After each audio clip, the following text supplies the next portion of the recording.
шампион Барселона, купата на Мохамед Пети, 1,30 висока, музея на ЦСК. Единствената купа спечелена от български отбор. Престижна западноевропейска. Ама какво ще каже Стойчо Младенов? За сегашното ЦСКА ли? Да. За последния година. Мога да кажа, виж младеж. Казвам, че младеж, защото аз съм като му гледаш точно 20 години по-млад от царя. Ако да. Той е 37 минава. А те АЦ-23, какво е станало с тоя? С офицерите от АЦ-23? Стойчо Младенов му попита, да ти кажа. Да. Аз съм от Стара Загора. Да? Стойчо Младенов стана футболист, беше футболист на Берое. Той имаше щастието да играе с истински звезди. Това бяха Петко Петков, не. Бе, кажи ми... Стойчо Младенов беше добър футболист. Не, интересуваме ЦСКА как е създадено. Кой създаде ЦСКА? Аз не съм ЦСКА-рен. Аз От съм кой? ЦСКА-рен. Ами сега значи си от ЦСКА? Не, сега съм от Никой Дров, там ги дреза, защото Боби Михайлов там живее. Има апартамент. Добре, а според тебе ЦСКА кой ги е създал? ЦСКА-то, виж сега кой ги създал. ЦСКА-то са създадени на нас, след като идването на народната власт. 9 септември, сега сменим и празника, преди беше 9 септември, сега го направим. Нали? Комунистите ги създадоха, нали? Да. Какво срамно има? Няма, това е истината сега, нали? Ама няма нищо срамно, защо се отрича? Направиха ги, нали, ЦСКА. Добре, а АЦ... Беше ЦДНВ, дай-напред. А АЦ-23, офицерските... Не, офицерските...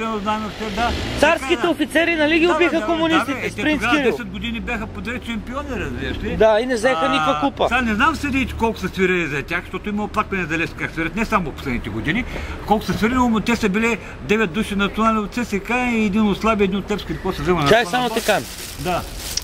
АЦ-23 са царските офицери. Да, все са така. Където са на принц Кирил офицерите. Да. Нали принц Кирил е осъден? Но принц Кирил и в Съюза, като е бил принц Кирил, е много забавлял своите нали той е осъден? бил много интелигентен. Ама нали е осъден от Народния съд? Бил много интелигентен. Ама осъден ли от Народния съд? Убит ли е? Осъден, да. Богдан Филов убит ли е? С тех и царските офицери, нали? И сега как може тези, които ги убиха царските офицери, създават ЦСКА, нали, комунистите, Народния съд, изведнъж се изкарват наследници на те, където са ги убили. Това според тебе не е ли мародерство?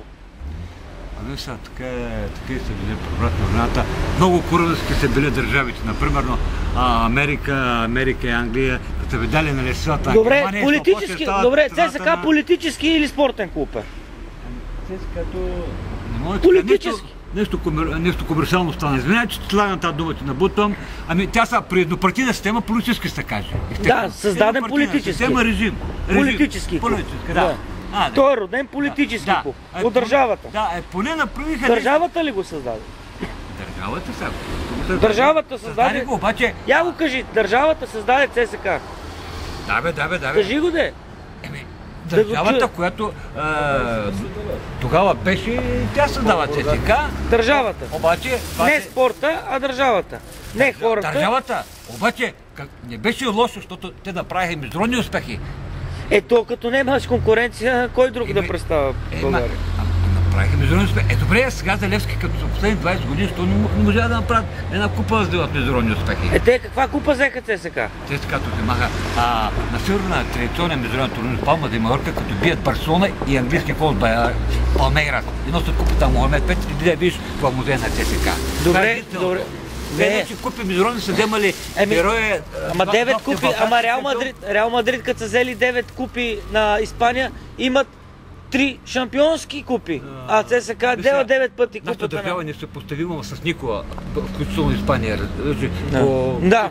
По всичко, не може да се постави, нали? Ние сме единствена държава. Нямаме капацитет. Тези, които са към ООН 194 или колко се е петли, както и да няма точно да уточняваме, единствената, която от падането под византийско робство до ден днешен, през следващия сме в рост. 8 години няколко. Ние сме единствената. Княз Борис най-много обича да гледат и се натиска най-известни речи и направя там авторитет. Точно Борис, той е Борис от рода Вукил. Точно по кръстното Борис не е ба майката. Да, той и на фронта е бил слаб. Тогава сте били. Ама той е избивал ежичниците. Да, най-тъпото копеле. За християнската вяра, ами евреите, що като са езичници съществуват. Той не е бала майката с християнството.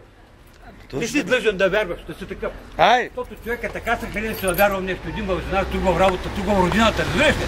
Точно